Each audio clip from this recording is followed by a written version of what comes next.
അപ്പോൾ ഹലോ, എല്ലാവർക്കും നമസ്കാരം. ഇന്ന് നമുക്ക് ഒരു ചെറിയ ഓണിൻ്റെ പരിപാടി തന്നെയാണ് വീഡിയോ എടുക്കുന്നത്. അപ്പോൾ ഒരു സാമ്പാർ ഉണ്ടാക്കാൻ വേണ്ടിയിട്ട് ആദ്യം തന്നെ കുറച്ച് പരിപ്പ് ഞാൻ കഴുകി എടുത്തിട്ടുണ്ട് കേട്ടോ. കുറച്ച് നേരം ഞാൻ വെള്ളത്തിലിട്ട് കുതിർത്ത് വെച്ചിട്ടാണ് അതാണ് കഴുകി എടുക്കുന്നത്. പിന്നെ അതിനാവശ്യമുള്ള പച്ചക്കറികളൊക്കെ എടുത്തിട്ടുണ്ട്. കിഴങ്ങും മത്തങ്ങയും വെള്ളരിക്കയും സവോളയും പച്ചമുളകും അല്പം ഉപ്പും മഞ്ഞൾപ്പൊടിയും കൂടി ഇട്ട് ഞാനൊന്ന് വേവിച്ചെടുക്കുകയാണ്. ഇത്തിരി പിഴുപുളി അതിനകത്ത് ചേർക്കുന്നുണ്ട്. കുക്കറിലാണ് ഇന്ന് സാമ്പാർ വയ്ക്കുന്നത് കേട്ടോ. ഞാനൊരു തോരനും കൂടെ ഉണ്ടാക്കുന്നുണ്ട്. അതിനുള്ള തേങ്ങ ഈ സമയത്ത് ചെറുത് വെച്ചിട്ടുണ്ട്. അല്പം കാന്താരിയും ജീരകവും ചേർത്തിട്ടാണ് ഞാൻ അരപ്പരയ്ക്കുന്നത്. ഇങ്ങനെയുള്ളതിനൊക്കെ ഞാൻ ജീരകം മാത്രം ചേർക്കും. പിന്നെ പയർ, വൻപയർ അങ്ങനെയൊക്കെ ഉള്ളതാണെങ്കിൽ ഇത്തിരി വെളുത്തുള്ളിയും കൂടെ ചേർക്കും കേട്ടോ. അപ്പോൾ നമ്മുടെ ചീനച്ചട്ടി ചൂടായി വന്നിട്ടുണ്ട്. നന്നായിട്ട് ചൂടായിട്ട് വരുമ്പം അതിലേക്ക് എണ്ണ ഒഴിച്ചാൽ മതി. ഞാനങ്ങനെയാണ്. നല്ലതായിട്ട് ചൂടായി അതിൻ്റെ ആവി വരാൻ നേരത്തെ ഞാൻ എണ്ണ ഒഴിക്കും. അപ്പോൾ പെട്ടെന്ന് എല്ലാം ചടപടേന്ന് വേണമല്ലോ.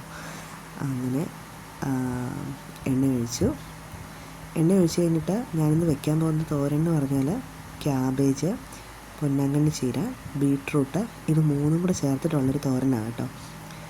അതെന്ന് വെച്ചാൽ നമുക്ക് ഇല കഴിക്കണമെന്നുള്ള കുറച്ച് ഇലയുടെ അംശവും ചെല്ലും, നമുക്ക് രക്തത്തിനായിട്ടുള്ള ബീട്രൂട്ടും ചെല്ലും, പിന്നെ ക്യാബേജും ഉണ്ടല്ലോ. മാത്രമല്ല ക്യാബേജിൻ്റെ ഒരു അരുചി അങ്ങ് മാറിക്കിട്ടാൻ വേണ്ടിയിട്ട് ഞാൻ കടുക് താളിക്കുമ്പോൾ ഇതിൽ ഉഴുന്ന് ചേർത്തിട്ടാണ് ചെയ്യുന്നത് കേട്ടോ. ഉഴുന്ന് ചേർക്കുമ്പോൾ നമ്മുടെ ക്യാബേജിൻ്റെ ഒരു മണം ഉണ്ടല്ലോ. മിക്ക കുട്ടികൾ ഈ ക്യാബേജ് തോരനൊക്കെ ഇഷ്ടപ്പെടാത്തതിന് കാരണം അതിൻ്റെ ഒരു മണമാണ്. അപ്പോൾ ഈ ഉഴുന്ന് കടുക് താളിക്കാൻ നേരത്തെ നല്ല ഗന്ധമാണ് ഉഴുന്നിന്. ഞാൻ മിക്കപ്പോഴും ഇങ്ങനെയാണ് ചെയ്യാറ് കേട്ടോ. അപ്പോൾ ഉഴുന്ന് കടുക് താളിച്ചിട്ട് അതിലേക്ക് ഈ ബീട്രൂട്ടും ക്യാബേജും പൊന്നാങ്കണ്ണി ചീരയ്ക്ക് പകരം നിങ്ങളുടെ വീട്ടിൽ എന്താണോ ഇലയുള്ളത് അതൊക്കെ നമുക്ക് ചേർക്കാം കേട്ടോ. നമുക്കിങ്ങനെ സാമ്പ്രദായികമായ കറികളൊന്നുമില്ല.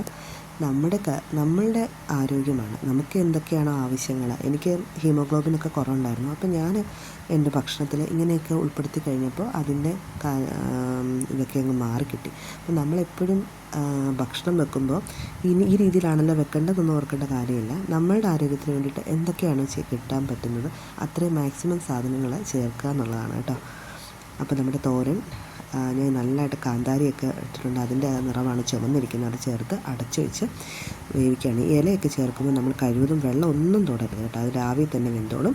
അപ്പോഴേക്കും നമ്മൾ കുക്കറിൽ നമ്മുടെ സാമ്പാറിനുള്ള സാധനങ്ങൾ വെന്ത് വന്നിട്ടുണ്ട്. ഞാനിതിൽ തക്കാളി ഇട്ടിട്ടില്ല കേട്ടോ. എനിക്ക് തക്കാളി കൊഴിഞ്ഞു പോകുന്നത് ഇഷ്ടമല്ല. അത് ഞാൻ വേറെ വേവിച്ചിട്ടുണ്ട്. ഇനി ഇതിനുള്ള കടുക് താളിക്കുകയാണ്. ഇതിൽ ഞാൻ കറിവേപ്പിലയായിരുന്നത്, പിന്നെ സാമ്പാർ പൊടിയും ഒരു സ്പൂൺ മുളക് പൊടിയും, ഒരു 3-4 സ്പൂൺ സാമ്പാർ പൊടിയും ഒരു സ്പൂൺ മുളക് പൊടിയാണ് ഞാനിതിൽ ചേർത്തിട്ടുള്ളത് കേട്ടോ. നന്നായിട്ട് അതിൻ്റെ ഒരു പച്ചമണം മാറുന്ന വരെ ഒന്ന് ചെറുതായിട്ട് ഗ്യാസ് സിമ്മിലിട്ട് അതൊന്ന് ചൂടാക്കി എടുത്തിട്ടുണ്ട്. ഇനി ഇത് സാമ്പാറിലേക്ക് ചേർത്തിട്ട് നന്നായിട്ട് ഒന്ന് തിളയ്ക്കണം.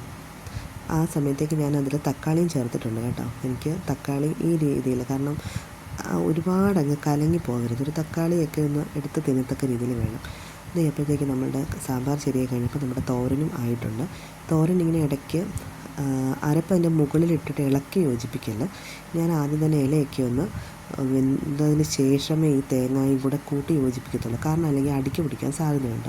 അപ്പോൾ നമ്മൾ ഇലയെല്ലാം ആവിയിൽ നന്നായിട്ട് വെന്തതിന് ശേഷമാണ് ഇടയ്ക്ക് ഇളക്കി കൊടുക്കേണ്ടത്. അപ്പോഴത്തേക്ക് അടിക്ക് പിടിക്കുന്ന കാര്യമൊന്നുമില്ല. നമ്മൾ എണ്ണയും കൂടുതൽ ഉപയോഗിക്കേണ്ട, വെള്ളം ഒന്നും ചേർക്കേണ്ട ആവശ്യം വരില്ല. അപ്പോൾ ഇത് നല്ലൊരു ഭംഗിയാണ് കാണാനും. ഒരു ബീട്രൂട്ടിന് ചീരത്തോരൻ പോലൊക്കെ കളറുമുണ്ട്, മറ്റേ പച്ചച്ചീരയുണ്ട്.